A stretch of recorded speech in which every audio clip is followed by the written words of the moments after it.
데일리베스트 뉴스를 시작하겠습니다. 지난 주말에도 어김없이 서울 도심 곳곳에서는 태극기가 휘날렸습니다. 이날은 특히 미세먼지가 기승을 부렸는데도 불구하고 수많은 애국 시민들이 집회에 참석해 주셨습니다.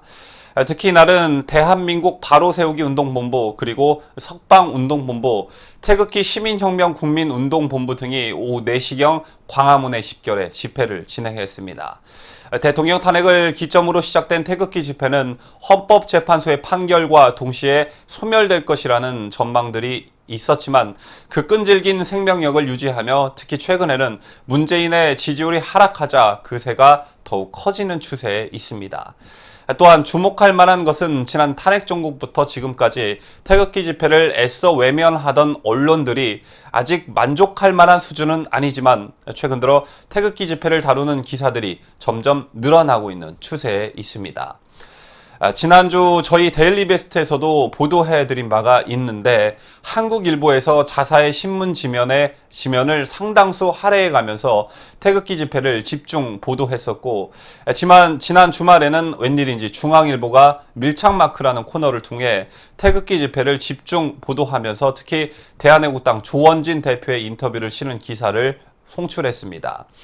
그래서 오늘 이 영상에서는 중앙일보가 바라본 태극기 집회 그리고 조원진 대표의 인터뷰 내용을 상세히 보도해드리는 시간을 갖도록 하겠습니다. 앞서 말씀드렸지만 중앙일보는 자사의 밀착마크라는 코너를 통해 태극기 집회를 보도했는데 이 취재 기자는 지난 5일 있었던 태극기 집회를 취재하며 참가자 대부분은 노년층이었지만 간혹 젊은 층도 눈에 띄었다라고 했습니다.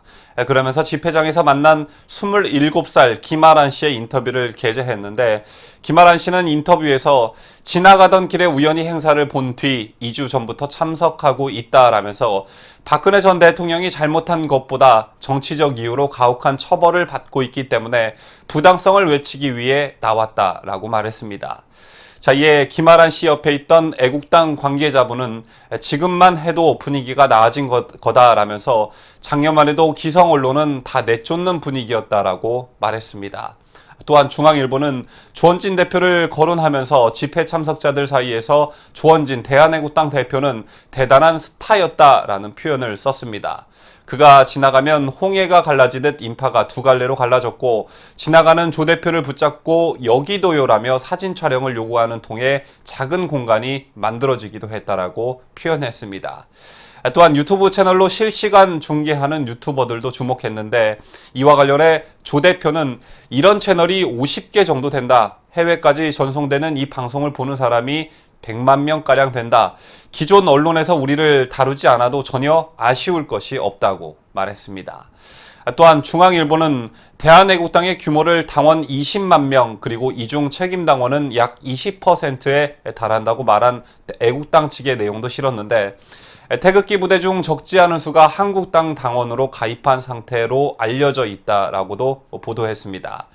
그러면서 한국당 내부에서도 이들의 표심이 전당대회부터 영향력을 끼칠 수 있다는 분석이 제기되고 있다라며 오세훈 전 서울시장 등 한국당의 유력 당권 주자들 사이에서도 태극기 부대를 포용해야 한다는 주장이 나오고 있다고 전했습니다. 이런 대략적인 태극기 집회를 스케치한 뒤 중앙일보는 지난 9일 오전 9시 30분 서울 여의도에 있는 대한애국당 중앙당사로 찾아가 그날 행사 때 못다한 조원진 대표와의 인터뷰를 진행했습니다. 그 첫 번째 인터뷰 질문은 자유한국당에도 뜻을 같이 하는 정치인들이 있는데 왜 대한애국당을 창당했나라는 질문이었습니다. 이 질문에 조원진 대표의 답변이 이어졌는데 조 대표는 그동안 알려지지 않은 사실을 언론에 공개했습니다. 다음은 조원진 대표의 답변입니다. 2017년 3월 박근혜 전 대통령이 삼성동 사저로 온 다음날 찾아가 90분간 이야기를 나눴다. 그때 박 전 대통령에게 국민들에게 부끄러운 일을 하신 일이 있냐라고 물었고 박 전 대통령은 그런 일 없다고 단언했다. 그러면 앞으로 어떻게 하냐? 한국당의 기대를 여전히 갖고 있냐라고 물었더니 기대가 없다고 하셨다. 그러면서 하늘에서 눈이 내려 눈사람을 만들려면 기초가 되는 돌멩이가 필요하다. 누군가는 그 돌멩이 역할을 해야 하지 않겠냐고 되물으셨다. 그 말씀을 듣고 바로 탈당을 결행하고 이 길을 가기로 한 것이다. 또 다른 이유는 수많은 태극기 집회를 통해 많은 분들이 저를 붙잡고 누군가는 우리의 이야기를 밖에 전달해야 하지 않겠냐, 탈당을 결행하고 앞장서 달라고 했다. 그런 절규를 외면할 수가 없었다. 다음 중앙일보는 조원진 대표에게 태극기 집회의 참석자들은 어떤 사람들인가 라고 물었습니다. 이에 조원진 대표는 2017년 5월 서울 대학로 마로니에 공원에서 첫 집회를 가진 이래 매주 1, 2회씩 한 주도 거르지 않고 집회를 해왔다. 어디서는 5만 원 일당을 준다고 하는데 사실과 다르다. 2, 3만 명씩 오는 이들에게 매주 일당을 주려면 수천억 원이 든다. 그런 돈이 어디 있겠나. 비자금이라도 있었다면 벌써 검찰에서 수사했을 것이다. 모두가 자발적으로 나오는 분들이다. 또 애국당 당원들은 95%가 이전에 정당 가입한 적이 없는 사람들이고 당원의 20%가 책임당원인데 다른 정당보다 2배 정도 된다라고 답했습니다.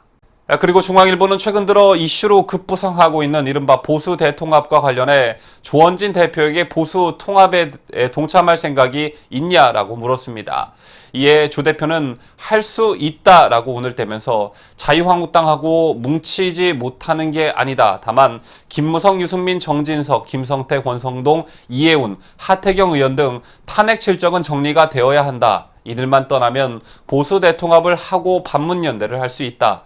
탄핵 소추하기 3일 전에 구인회의 대표 자격으로 김무성 의원을 만나서 탄핵만은 안 되니 친박은 이선 후퇴하고 당신에게 긴급 비대위원장을 맡겨 모든 권한을 넘기겠다고 했는데도 거부했다.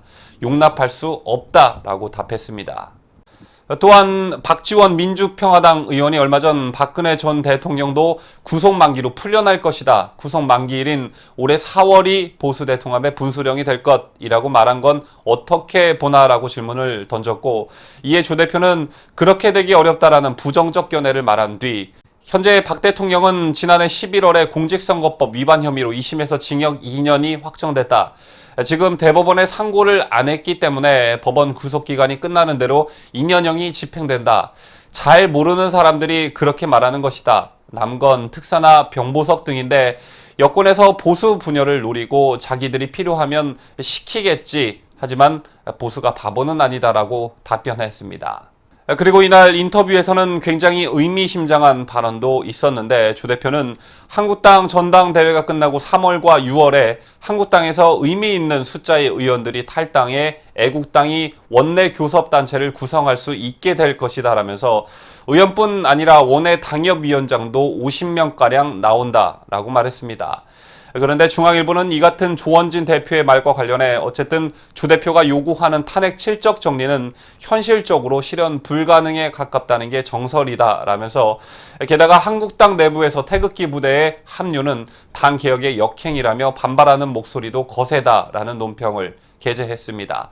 그러면서 중앙일보는 박 전 대통령의 탄핵에서 비롯된 보수 진영의 깊은 균열이 내부적으로 해소되려면 앞으로 상당한 시간이 걸릴 것으로 내다봤습니다. 뉴스를 마치면서 현재 유튜브 채널을 즐겨보시는 우파 시민들만 놓고 보더라도 자유한국당을 지지하시는 분들 그리고 대한애국당을 지지하시는 분들 또한 특정 당파를 떠나 우파 진영 전체를 걱정하시는 분들 등등 여러 성향의 우파 시민들이 존재하고 있습니다. 또 이를 현미경처럼 들여다보면 자유한국당을 지지하시는 분들 중에도 황교안 전 총리를 지지하시는 분들 그리고 홍준표 전 대표를 지지하시는 분들 김진태 의원을 지지하시는 분들 등등등 여러 갈래로 나뉘어져 있습니다. 또한 태극기 집회에 매주 참석하시면서도 대한애국당 당원이 아니신 분들도 계십니다. 이러한 현상을 두고 보수 분열이다라며 걱정스러운 시각을 가지고 보시는 분들이 계시지만 개인적으로 저는 민주주의 사회에서 매우 자연스러운 현상이라고 생각하고 이른바 보수 분열은 좌파 진영 또는 언론이 씌우려고 하는 프레임이라고 생각을 합니다. 비단 한 가지만 놓고 봐도 그렇습니다. 더불어민주당만 보더라도 그 속을 들여다보면 친문 세력이 있고 그렇지 않은 세력들이 공존하고 있고 심지어는 안철수를 비롯한 반문 세력이 탈당해 국민의당을 만들었지만 더불어민주당은 집권에 성공했습니다. 그런데 유독 언론은 자유한국당과 보수 진영을 말할 때 친박이니 비박이니 탈박이니 라는 말까지 써가며 분열 프레임을 씌우고 있습니다. 그리고 또 한 가지 우파 진영의 이른바 대권주자를 비롯한 스타 정치인들이 많으면 많을수록 좋고 예선이 치열해야 주목을 받기 마련입니다. 이것은 한나라당 시절 이회창 대세론이 가져온 패단을 반면교사 삼아야 합니다. 다시 말해 문재인 정권이 3년 차에 접어들면서 우파 진영의 차기 대권 주자에 대한 뉴스들이 쏟아지면 쏟아질수록 그의 레임덕을 앞당길 수 있는 효과도 덤으로 가져오게 됩니다. 그리고 너무나 당연한 말이지만 예선전이 치열해야 본선 흥행도 보장받을 수 있는 것입니다. 그래서 좌파 진영과 일부 언론에서 엮으려고 하는 분열 프레임에 대해 너무 걱정하지 마시고 구독자 여러분께서 지지하고 계시는 정당 또는 정치인에 대해 마음껏 응원하시고 마음껏 비판하시기를 바랍니다. 다만 비논리와 감정적 언사는 자제해 주시고 건전한 비판과 토론 문화가 전제되어야 할 것입니다. 이렇게 이슈를 선점하고 치열한 예선전을 치르고 정당한 방법으로 우리의 리더가 선출되면 그때부터는 모두 아닥하고 대권 잡으러 가면 되는 것입니다. 다만 조원진 대표의 말처럼 김무성, 유승민, 정진석, 김성태, 권성동, 이해운, 하태경으로 대변되는 이른바 탄핵 실적에 대한 정리는 우파 진영에서 상당한 공감대가 형성된 부분이기 때문에 마땅히 이들의 정계 퇴출과 관련해서는 한 목소리를 좀 냈으면 좋겠다라는 생각을 가져봅니다.